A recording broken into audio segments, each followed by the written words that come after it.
Sorry, I could not find the mute button. What is up, everybody? How are we doing on this fine Wednesday morning? David. Good morning, sir.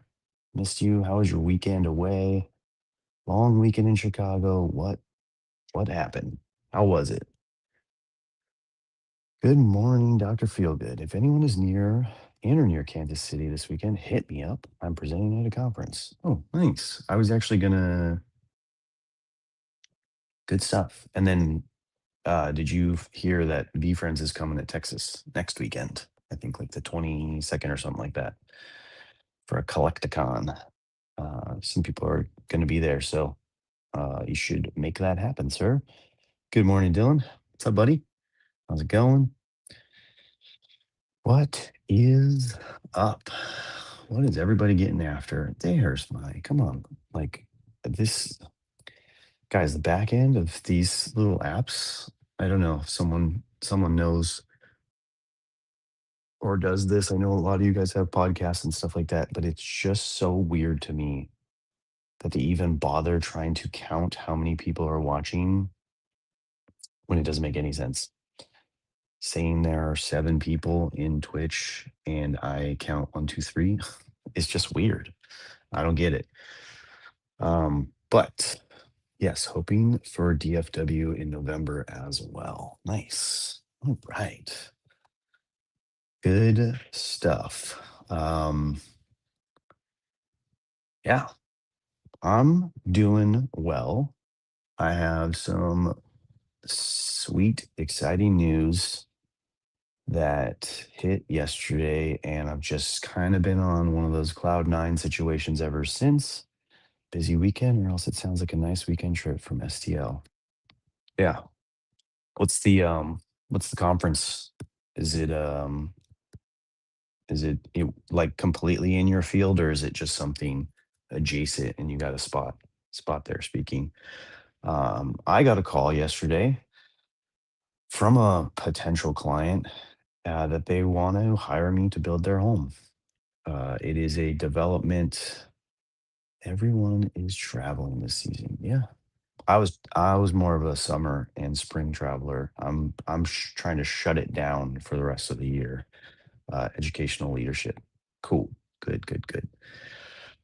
Yeah. So this was a project that was referred by my the main architect that I work with. He and I have been becoming good friends. We have some good talks with each other, and he's the main source of my flow of work. So he is. This will now be my third project working with him, which is awesome because he's been doing his own thing for a while, and we've been trying to work together, and for a while his work was mainly spec work with one or two like developed companies that would buy the land, buy the plans, and build it themselves. So like there was not even a chance for me. And just recently he's been getting into some custom stuff. So I just finished one custom home with him this year, and I am in the process of another custom home with him. And this is a smaller developer who bought the land, bought the plans, and was looking for contractors. And so it was me against two other people. I got the call yesterday. I sent over the DocuSign contracts immediately. He signed them last night, and I countersigned them this morning. So it's official. It's a deal. It's in writing. There's technically still a 3-day right to cancel. As long as I don't have anything up in 3 days, it should be good. And then I have some emails going off this morning, uh, getting things started. I want to get rolling on Monday. Um, the house is already empty. There's no one living in there. He's ready to go. So I wanna put a fence on that and knock that thing down ASAP. Start fast. So yeah, it's been a good one. Oh, I'm sure everyone knows this, and I have known it in my career, but I always forget it. But time delayed emails and text messages.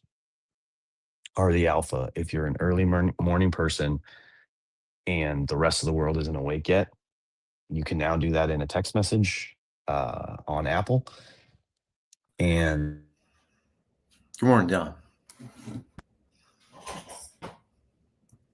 good morning. How you doing? Good. Continue. I liked what you were going on. I was just saying, like, time delayed emails and text messages, especially on those days when I'm awake really early. Those are the things that I always like. I always forget about them and then I remember them. So today that was a thing. I didn't necessarily want to email this client. I never want to set a precedent that I'm like awake this early because I don't want people texting me or expecting responses for me outside of my work hours.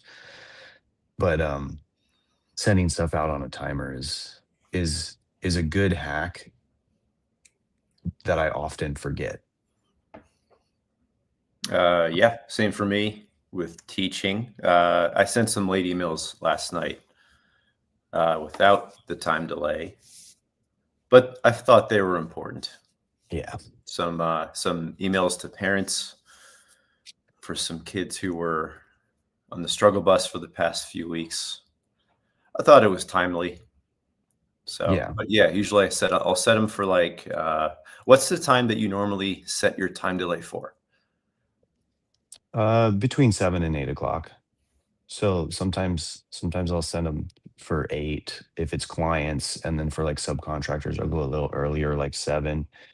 And then I try to stagger them a little bit so that they don't just get like 3 or 4 emails all at 8 o'clock. So it actually looks like I'm working instead, I don't know, just kind of makes my brain make a little bit more make sense.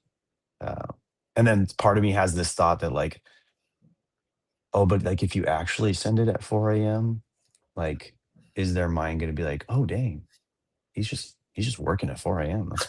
That's crazy. Like because I always look like he's like this guy signed the contract at just before 11 p.m. I'm like, man, I was like snoozing while this dude was reading and signing this contract. Yeah, I'll set them once in a while. I'll set them for like between 5:30 and 6:30, Yeah. just so it looks like I'm on top of my game, even though it might have been like 1:30 that morning and I stayed up way too late. It's like, what? Who's this? Who's this psycho teaching my kids it doesn't sleep? Yeah, just send him like every hour through the night. For Congratulations days or on weeks the out. Look at this guy. what's this? Weeks out? That's crazy. That's Yeah. crazy. Um, Congratulations on your Yeah, I'm super contract stoked. bid. That's pretty Um, sweet. So does that kind of just gives you like a year and a half of not having to worry about so getting contracts? right now, because I have a job that's already going, so like I already have a job that's already going that I've had signed, and it started in April and it's going to be going for at least another year. I'm thinking, maybe a little less. So that one's there. So getting this one just means, yes, that like I can breathe easy. If I sign nothing else for the next year, like me and my family are okay financially. Like everything's set and good. And everything that I sign beyond this is just butter. It's just extra. It's savings. It's paying off debt further. It's whatever it is. It's good. Like I don't have to stress. So Awesome. yes, it's amazing news. I did not get that. Kristen got a pretty decent bonus for a few months of hard work coming up here. Nice. And yeah, that's just our mind always goes to like, oh, okay, what are the things that we wanted to do that we can do now? Um, Mm-hmm. and we're changing that to like, well, what are the things we have to take care of that we weren't able to before? So yeah, savings, debts, that kind of stuff.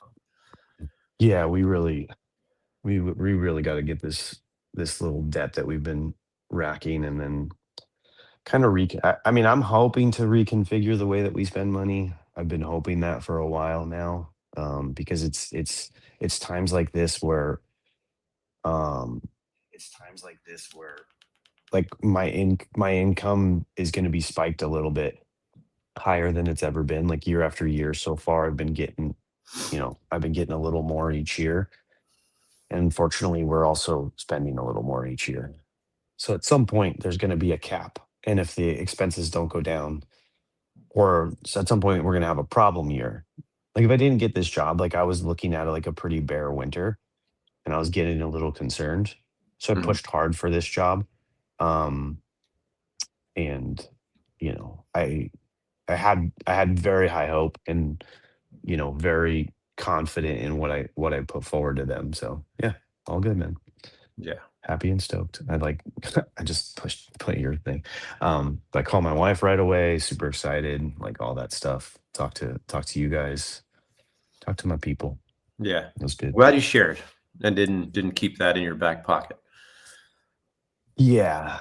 Yeah. I mean, I have to like wait until stuff's signed before I like really push it out to like the people around me. So like I haven't even told my office mate Scott, just because he knows a lot of the other contractors. So I definitely don't want the word going around before the deal is fully closed, so that no one makes a last push effort like, oh shoot, like I need to call that person and take 100K off and try to get that job.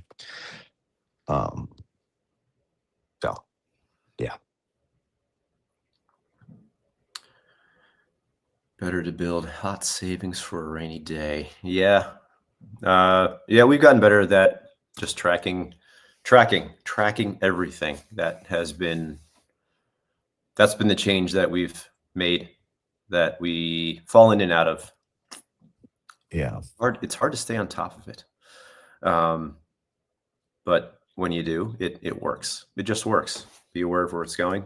That's the number one thing you can do with all the things you have to spend. Because like it's like I don't know. It just seems like we like all of our do all these things and all of our money is already kind of taken up most of the time.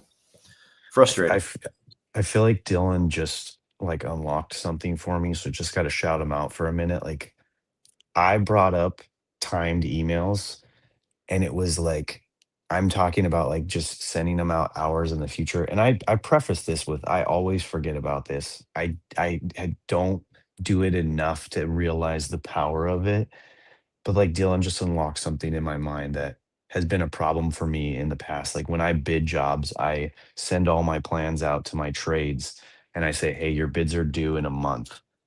And like clockwork, everybody misses the deadline, or let's say 50% of the people miss the deadline. Just sitting there and sending that first email out, and then taking an extra 5-10 minutes to just auto schedule reminders every week right then and there is like a hack I don't think I ever thought of until this moment. Thank you, Dylan. Appreciate you, buddy. What happens if you already get confirmation, but then your email goes out anyway? And that would be the only weird thing, right? Because like I do, that would be the only weird thing. But again, if a simple line that said, if you already submitted your bid, you don't need to worry about this email, would probably do that. But yeah, that's very true. Like, and my schedule changes what feels like every hour of the day. It changes. So I don't think that's why I do it. But yeah, this is why we gather and share. I mean, that's what we're here for. Mhm. Automate your finances so it's easier conversation on why you should not spend. I used to have a runaway spouse and daughters. Yeah. Yeah, same. This is the hardest time of year to talk about budgeting. With Or with holidays coming up. birthdays and holidays. Yeah, we got Yeah. two birthdays in the winter, mine and Brooklyn's, and then we have, Halloween. The spending's already happening at Halloween. Like, I don't know, my Amazon is just costumes. That's what it looks like right now. Yeah, Just we literally just did that. It's like, it's wow, ridiculous. we're really psyched about Halloween, aren't we, ladies? Um, Yeah. we are me and Kristen. We're recycling one of our very first Halloween costumes back in 2010. We were the Thundercats, uh, Yeah. I saw that. which was that was a hit. We went out. We were out in Denver. We won $100 gift certificate for having the best costumes, and we Nice. tried them on the other night. Everything fits. Still looking good. It looks. Yours arguably fits better. I will say I'm tooting my horn. I definitely I was make not expecting that at all. I make a better 44-year-old Lino than a 30-year-old Lino. Yeah. It's like you had a dad bod before you were a dad. Yeah, it might have been just I don't know. It might have been the angle. I don't know. But my oldest daughter Kira, she put on Kristen's old costume and she fits it. So Yeah. now So funny. Kira's being Chitara, and Kristen we found a character. What's her name? Pumira, I think. She's like one Mm. of those like the side characters that kind of wasn't on every episode, but she still looks good. She looks good as a cat themed person, and I'm here for it. Here's Dylan's stock for your stockings. Yeah, this is But wow. This is all about finances today, Dylan and David. Thank you. Why aren't you up yeah, here talking and not all us? good. Um, so yeah, I'm at a 6 today. Woke up rough. Sorry, dude. Guys, I'm on coffee, not Celsius. Trying to be Okay. responsible. Um, Did got you go out to the gym or something? no, I didn't. I I Just went just to 7-Eleven to get coffee? yeah, I just got dressed, showered late. I was like drunk tired last night. Yeah. So standing in the shower. So I was off for soccer practice last night. Told my coach that we were we were talking about how the practice went. I missed a really good opportunity. I missed a really good coaching opportunity yesterday with some of the girls I was with, and it was really annoying me after practice. So I told Steve, our coach, we were just texting back and forth. I was like, yeah, just really mad that I missed that. Mm. But talking about today's reading, courage, how do we talk about it with kids? How do we teach courage? Is it teachable, or what is it a product of? Uh, Steve has been really good. I've noticed, whether he's listening or not, he's gotten really good at giving a little bit of mindfulness practices to the girls. It's like, he'll give like his own little Ted Lasso talk at some point. Mhm. Practice. Sometimes it's courage. Sometimes it's about making mistakes. Sometimes it's about growing. And I think that's a really great piece for those girls. Um, I'm having a hard time remembering some times where courage came into a conversation with Junie specifically. She's always been horses. That obviously takes courage to mount up on a 2-ton horse, or however heavy horses are. Uh, How do you think the conversations that the coach goes with the girls on the mindfulness, like, how do you think it's received? Like, have you ever, like, followed up with your daughter and, like, "Hey, did you vibe with or did you understand, like, what coach was saying?" Like, like, do you see it sinking in at all? Like, that's my question about all of this is, like, I read the book, it sinks in to some degree. Like, I remember it on the daily, whatever. Like, I can see these little adjustments and changes that have happened to me over the years. But then when I relay information to my kids, I just don't know that it's sinking in enough, or that I'm not just getting the glossed over eyes, like the, little paying little attention. So I'm just kind of curious. Like, that's where I fall short on a lot of this stuff. Is it's like I go home to my children and I'm like, I want to tell you something, but I know you don't want to hear it. So I don't even know if I should waste my time. That's always my first thought is how is this going to hit and how am I presenting it? When I'm really on top of it in the past, I'm not really feeling it this week, but we would get off of here in the mornings, and on our rides into school in the morning, I would say, "Hey, here's what me and Don talked about, and I'm interested to know your thoughts." And I don't know if it hits, but I think it becomes at the very best. This is my hope is like at some point, you plant those seeds, and it might come up at some random time because when I'm thinking about those talks that I've gotten from adults when I was younger, have they really stuck where I'm remembering them? No.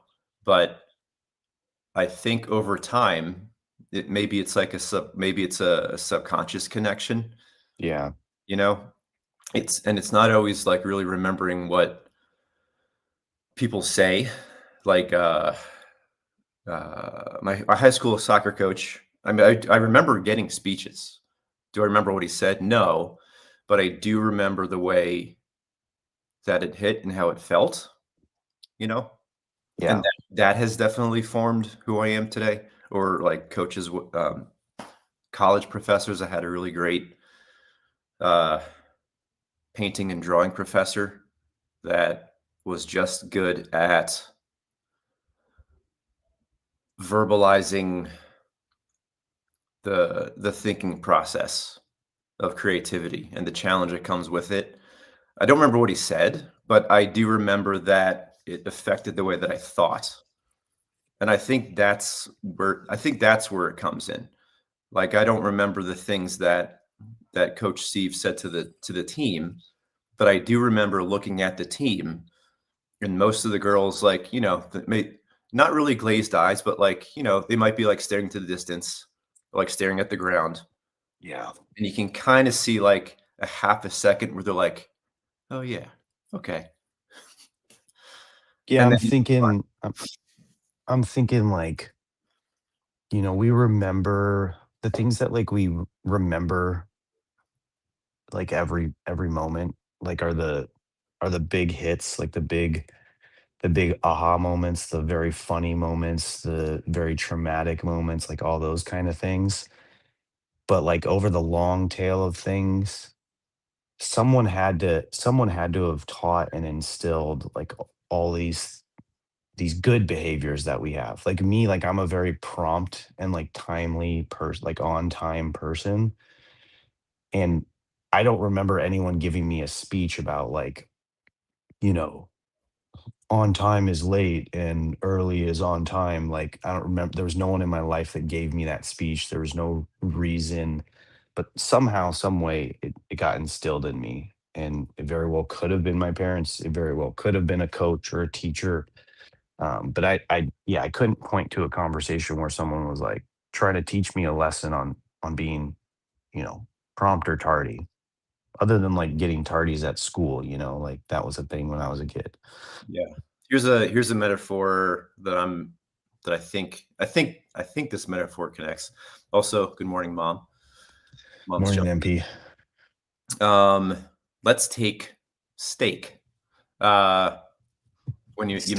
you marinate steak, right? You put all those weird ingredients in, and sometimes you're like, "Ooh, lime juice. Why is lime juice going in here?" Or vinegar, or garlic salt, or ghost pepper powder. It's like all those things by themselves are terrible. But after a few hours of marinating and then cooking and then baking and withstanding the heat and the burning, you get this really great steak. But you don't really remember, nor do you taste any of those ingredients specifically.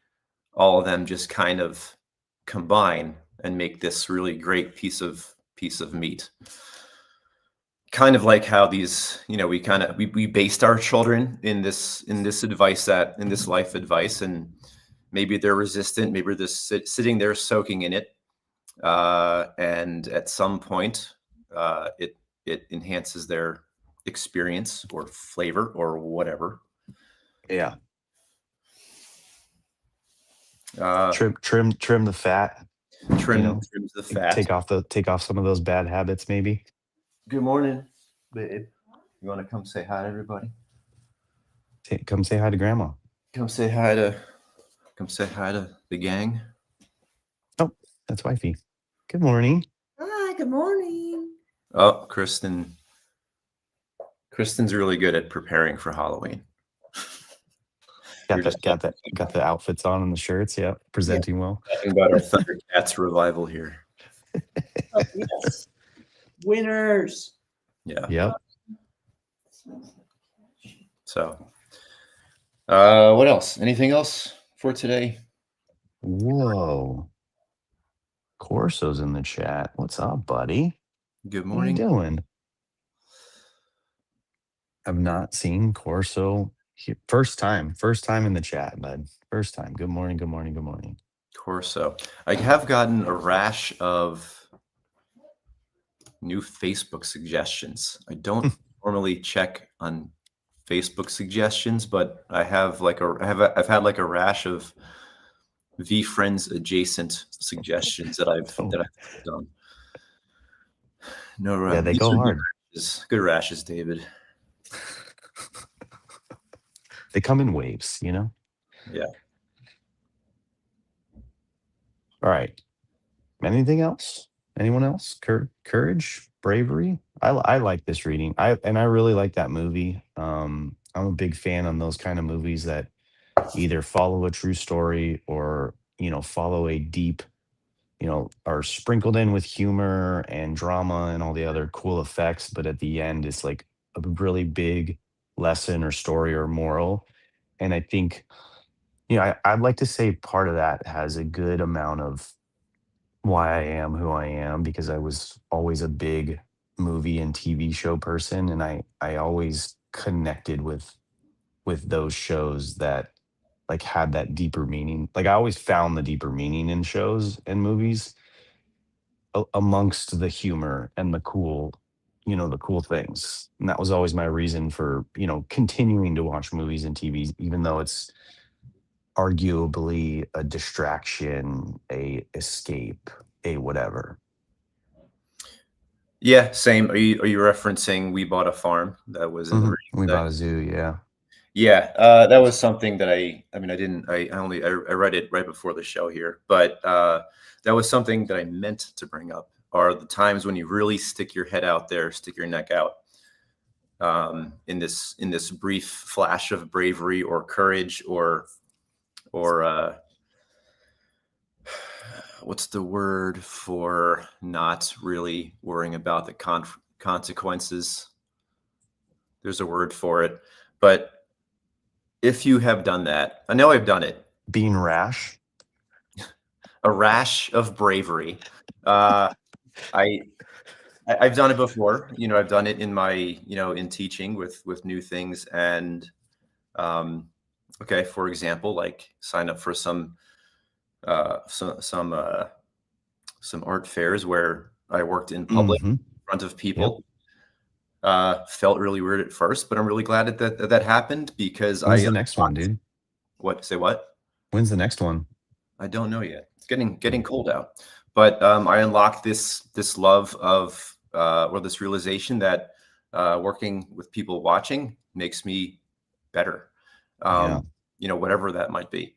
So if you have had those things, and I'm sure everybody here listening has had those times where they just kind of say, they say fuck it and do whatever the thing is that they've been trying to do.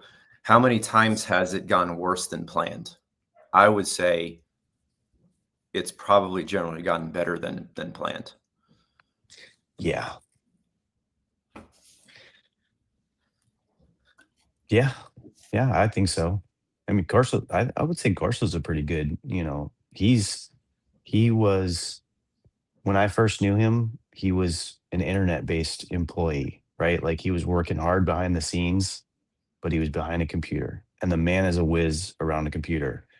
But then he now does he's the face. He's one of the faces of the VFriends brand at all these conferences. He's been traveling. Corso, you've been traveling a lot this year. 5, 6, maybe 10 events in different cities and states. And sometimes it's just him and 2 other people. So he's like the main dude. Mm-hmm. So I watching this young man grow has been a highlight of my time in the V Friends brand, and I know a lot of people feel that way about Corso too, and a lot of the other people. I just sent him a friend request because we So have 5 mutual friends. props, big So- props to Corso today. I know you didn't come in here for that. I know you don't need that, but Corso is the GOAT. Yeah.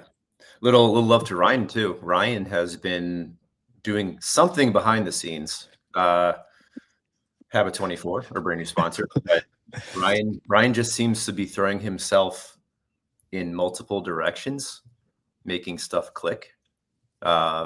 Getting this started, putting that out there. I remember when all this kind of first started, and I started seeing Ryan popping up on my screen a bit more with food as fuel and counter arguments or counterpoints. Yep. I was like, wow, he's like really putting himself out there, which is great, because doing that takes bravery. Sometimes you're wondering what people are going to think, and Oh yeah. at some point you realize it doesn't really matter what they think, because I did it anyway. And I think very rarely people, Well, it's very much less than we think, people are judgmental. yeah, it's a weird thing where like you think about what everyone's going to think more than they're ever going to think about you, and then on the flip side is like once you've done it, it's just done. And then the internet moves so fast, and people's minds and attention spans move so fast that they just move on to the next thing. Even if it flopped, like even if it was a bad thing that you did or said, it can move on really quickly. Just as hard as it is to get a great, amazing viral video, I would say it's pretty hard to get a bad one too. Yeah. Just And gotta, the chances of getting either of those versus just getting something that is mid right down the pipe. despite the rashes, just gotta do that. All right, I gotta go. I'm surrounded by a cat shit smell, and there's cat shit Oh, here, fun. Something to do. and it's very distracting. All right, man. Thank you. Have a great day. Thank you, everybody, for hanging out. Appreciate you guys in the chat as always, and we will see you tomorrow. Enjoy your Wednesday, everybody. Yes, sir.